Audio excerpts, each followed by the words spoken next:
I never imagined that life at 72 would take such an unusual turn.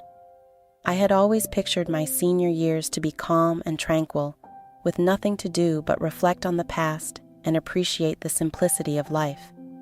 But the truth was far different. I was simply an ordinary widow left alone in a peaceful house when Robert died. The home, which had previously been full of laughter and discussion, now resonated silently. More time than I knew what to do with gathered about me like a dense cloud. The days seemed forever. People assured me I'd get used to the loneliness. The pain would subside over time. But as the years went by, the quiet did not seem to ease. It just pressed further, like an unseen weight on my chest. That's when Buddy entered my life. A dog. It's a comfort. My partner. I had no idea that Buddy would grow into something far greater than I could have envisioned. Make sure to subscribe to my channel so I can keep giving you intriguing, genuine tales like these. Also, don't forget to watch this video till the finish and like it since the tale will be quite entertaining. Please click the like button to express your support. It all began so casually. Emily, my daughter, has been recommending for a time that I have a dog. "It'll keep you company, Mom," she remarked with a knowing smile, but I knew exactly what she was thinking. She was concerned about me. She had no idea that I was already dealing with a type of loneliness that no animal could ever satisfy. But I gave in, as moms frequently do when their children demand. So I went to the shelter and brought home Buddy, a beautiful mongrel with wide, soulful eyes. Buddy was originally simply a dog, a gentle, loyal Buddy who followed me around the house, wagging his tail anytime I glanced at him. He wasn't very exceptional. However, he developed into more than simply a dog in the same way other pets do. He had an amazing capacity to feel when I was depressed. He seemed to be able to sense my feelings more accurately than anybody else. When I was sitting on the couch thinking about Robert, Buddy would hop up next to me, placing his head on my lap and staring at me with those deep brown eyes. When I touched his fur, I felt the warmth of his presence brighten my mood. It was reassuring, to say the least, but I knew it was only temporary. Something changed over time. Buddy was no longer just a dog. It began off little and nearly undetectable. At first, I noticed that he started following me around. He would sit by the entrance when I walked to the kitchen or by my feet when I sat down to eat dinner. However, things quickly became very serious. I started waking up. Every morning, Buddy cuddled up next to me on the side of the bed, taking over the space where Robert had slept. I didn't mind it at all. It provided the consolation I had been missing since Robert's death. Even amid the silence of the night, it felt comforting to have someone at my side, even if it was only a dog. But it wasn't simply his friendliness that began to influence me. It was his presence, his ever-watchful gaze. It was unusual for a dog to maintain such close watch on its owner. Buddy began studying me with an intensity I had never seen before. It wasn't only that he was close. He seemed to be waiting for something, monitoring my every move. And that's when I realized he appeared to understand me. It was the anniversary of Robert's death, and I was sitting alone on the couch, thinking on our many years together. It had been a terrible day, full of memories and pain. Buddy, as always, was at my side, but this time he did something unusual. Instead of resting calmly at my feet like he always did, he leaped onto the couch beside me and placed his head on my lap, his eyes focused on mine, filled with a tenderness I couldn't quite describe. At that point, something changed. He seemed to understand the depth of my anguish. He understood. "You're a good boy, Buddy," I said, caressing his velvety ears. As I did, I felt my sadness lighten slightly. It was astonishing how much comfort his simple presence offered, and as I stared at him, I realized he knows me better than anybody else. It was not the typical way a dog looks at its owner. It was deeper and more intimate. There was something human in his eyes. It was unsettling, yet oddly relaxing. Buddy and I developed a relationship over the course of many weeks. I awoke every morning to find him snuggled up next to me. At night, he stayed near, following me from room to room and observing me with his deep, knowing eyes. There was also something else. His alertness increased, and it seemed like he was always on the watch for something. As I wandered about the home, his gaze remained attentive. At first, I believed it was just my imagination, but as I saw more, I realized it wasn't your standard pet owner interaction. Something was changing. There was one night in particular that stood out, and it definitely made me realize how much had changed. It was late, and the home was silent. I had just finished a cup of tea and was on my way to my bedroom when Buddy appeared behind me, like he often did. But this time, instead of sitting at the foot of the bed, he did something unusual. He went onto the bed and sat right next to me. His wide black eyes locked on mine, and I felt a flutter in my chest that I couldn't understand. "Buddy, what are you doing?" I inquired, attempting to alleviate the acute tightness I felt. But he did not move. He simply sat and stared at me. His look was strong, and it made my heart beat. My heart quickened, but I couldn't take my gaze away. It felt as if he was waiting for me to do something to acknowledge the shift in our relationship. I stretched out to pet him, and the instant my palm touched his fur, I felt something. It felt as if a current ran through me, bringing warmth and connection. It was the type of emotion I hadn't had in years, since Robert. The revelation struck me hard. My relationship with Buddy had passed a boundary.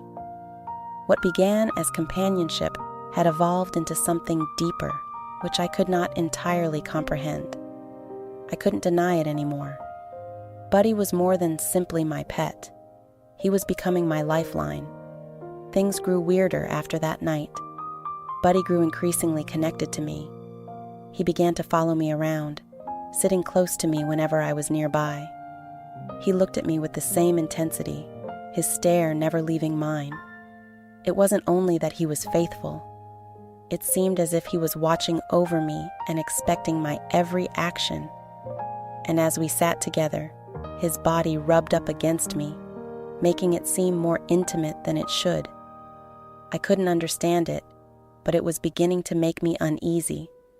I wasn't sure what was going on, but Buddy seemed to have become a permanent presence in my life, from which I couldn't escape. One night, I awoke to the moonlight shining through the blinds.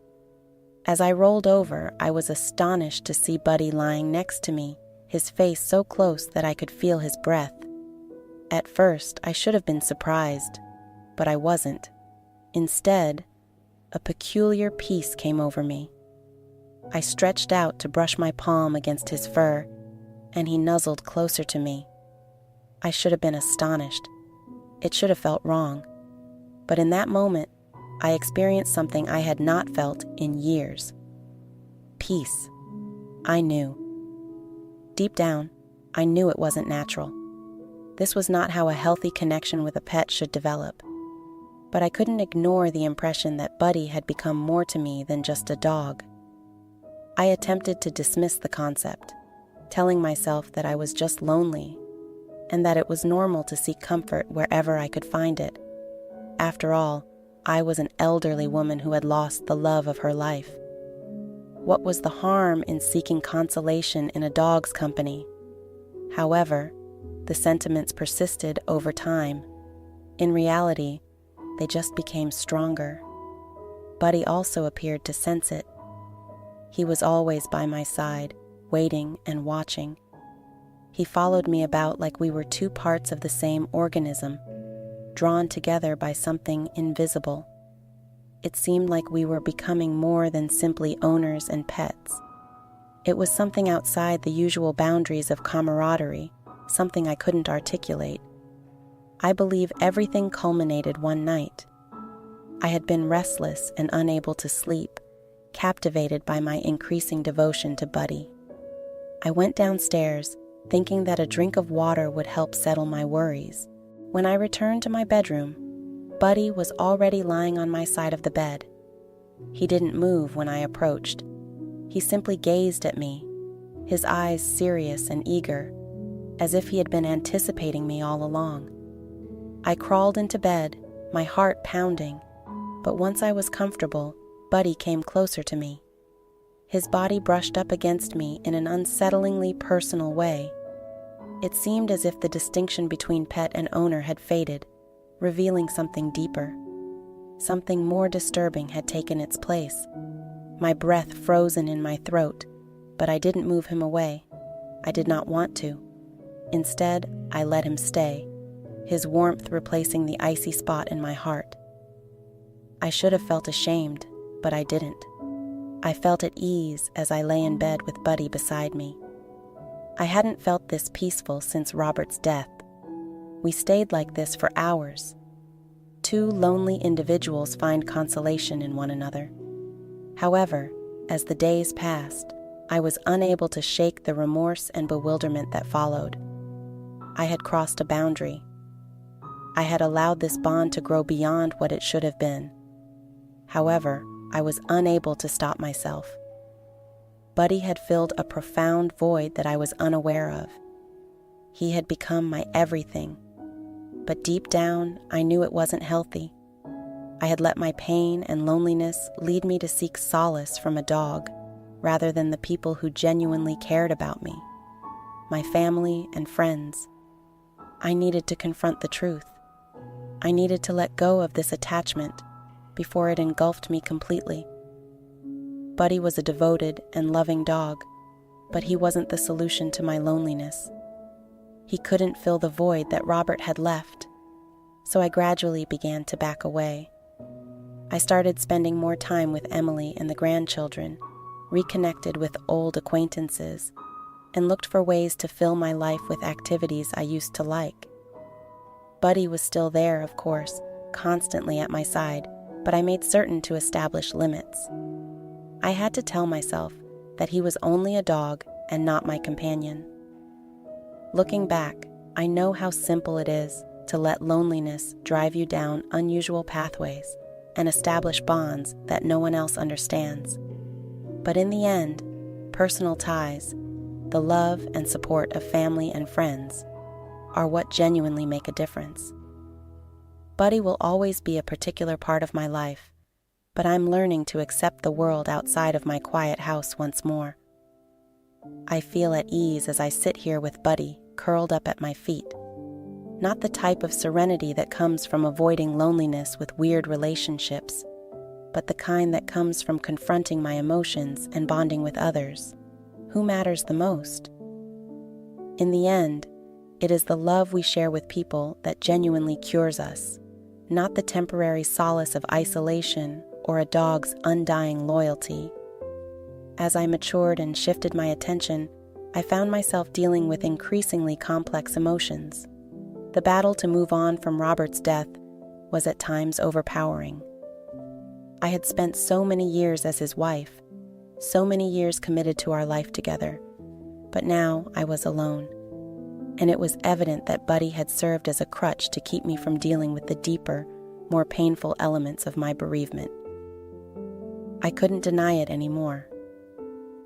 This relationship had gone well beyond what was healthy, and while Buddy's affection was undeniable and his presence calming, it was not the type of company that would aid in my healing. It was only a momentary reprieve, a bandage over a wound that required more than simply consolation. It needed to be addressed and healed by the connections I used to rely on, connections with people who cared about me, knew the real me, and could guide me through the emotional anguish I had repressed for so long. The remorse that accompanied this understanding was overwhelming. It felt as if I had compromised not just myself, but also Robert's memory. How could I allow a puppy to take the place of the love I enjoyed with my late husband? How had my loneliness clouded my judgment and led to such an unhealthy dependency? I was caught between the comfort Buddy offered and the urge to recreate the human ties that had always been the foundation of my existence. But gradually, I came to comprehend. I needed to reconnect with the people around me. The first step was to open up to Emily. One afternoon, while we sipped tea, I revealed the truth about how I had been feeling, how Buddy had been a source of emotional support, and how our connection had evolved into so much more than just a pet owner one. "You don't have to go through this alone, Mom," Emily replied, listening to me with the sympathy that only a kid can provide. Her comments were precisely what I needed to hear, and while they didn't immediately settle the complex emotions swimming inside of me, they did give me hope. I hoped that I might begin to recover and that I would no longer have to live in solitude, steeped in sadness. One of the most difficult decisions I had to make was to establish limits with Buddy. I had to convince myself every day that he was only a dog. He was my buddy, but he was not a substitute for the love, care, and companionship I enjoyed with others. It took time, but I gradually distanced myself from the toxic emotional relationship I had developed. Buddy remained by my side as he always had, but our bond began to evolve. I began spending more time with Emily, going out to see friends, attending church again, and going for walks in the park, where I would frequently run across neighbors who had become strangers over the years. It was not straightforward at first. Loneliness returned, and I was tempted to revert to my old behaviors, seeking safety in Buddy's warm, soothing presence. But I resisted. I assured myself that I was doing the right thing. I was deciding to live anew, to surround myself with individuals who could provide the support and affection I required. The days progressed into weeks, and I gradually began to feel more connected to the world around me. I joined a book club at my local library, something I had always wanted to do but never had the time for. Initially, it seemed strange and foreign. The other ladies in the group talked about their children, busy lives, and families. I felt like an outsider, wondering how to approach the talks. But as the weeks progressed, I grew to appreciate the group conversations. We discussed stories, laughed about plot twists, and spoke about characters we could all identify with. It seemed as if I was rediscovering how to relate with others and find delight in common experiences. Buddy remained a constant presence in my life. He had always been present, unshakable in his allegiance. But I had come to see him for what he was, a pet, a source of company, but not a replacement for human connection. I began setting clear limits with him. I no longer allowed him to lie in the same bed with me, a habit I had developed during the darkest days of my mourning. Instead, I let him sleep on his own bed, snuggled up near my feet. It was not easy. There were evenings when I lay awake, and I'd feel the emptiness creep in, and I'd miss the warmth of Buddy's body on mine. But I knew I was doing the correct thing. I had to.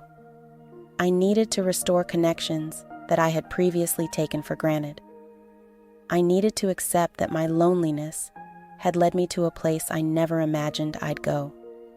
But now, I was learning how to live again. One of the major shifts occurred when I started spending more time with my friends. I contacted old acquaintances, folks with whom I had previously been close but had grown apart over time. It felt strange at first. After all, many of these folks had gone on with their lives, while I stayed in the peaceful seclusion of my own house. However, they greeted me warmly upon my return. We progressively renewed old friendships. it seemed like I was finally returning to the world I had left behind. I started to realize something important. While loneliness was difficult, I did not need to escape it by developing unhealthy bonds. The genuine cure for loneliness was human connection, the love and support that only friends and family could offer. I'd spent so many years attempting to fill the gap Robert had left behind, but I now realized that no pet, no companion could ever replace the love of a family. Friendship is the tie formed between two individuals who genuinely care for one another. As I re-entered the world, I saw myself becoming more active. I went for additional walks with Buddy at the park, but I also spent time conversing with neighbors, even folks I hadn't talked to in years. I went out for coffee with Emily and my pals, laughing at old memories while making new ones. I began volunteering at the local community center, assisting people who, like me, had been through bereavement or difficulty. I felt fully alive again when I was giving to others and connected with them. Buddy remained by my side, always a devoted comrade. He was no longer my sole source of consolation, but he was a more positive element of my existence. I could finally enjoy his companionship without relying on him to fill the need inside me. His love was genuine, uncomplicated, and unconditional, which I adored. But I realized it wasn't enough to cure the deeper aspects of myself. Looking back, I see how simple it is to fall into harmful routines while dealing with sadness and loneliness. I let my emotions cloud my judgment and sought solace in Buddy, although knowing deep down that I needed to reconnect with those who loved me. But eventually, I found my way back. I learned to extend my heart to others and let them fill the gaps that Buddy couldn't. And in doing so, I discovered a tranquility I hadn't felt in years. Not the type of peace that comes from fleeing loneliness, but the kind that comes from embracing my emotions and realizing that loss and loneliness are natural parts of life, but they do not define me. I'm comfortable as I sit here now, with Buddy curled up at my feet. Not the type of happiness that comes from avoiding my feelings or relying too much on a pet, but the kind that comes from confronting my challenges full on, mending the connections that are most important to me, and realizing that I am not alone. I have family, friends, and Buddy, who will always hold a special place in my heart. In the end, the love we share with others is what actually cures us, not the transient consolation of isolation or the constant loyalty of a dog, however beautiful.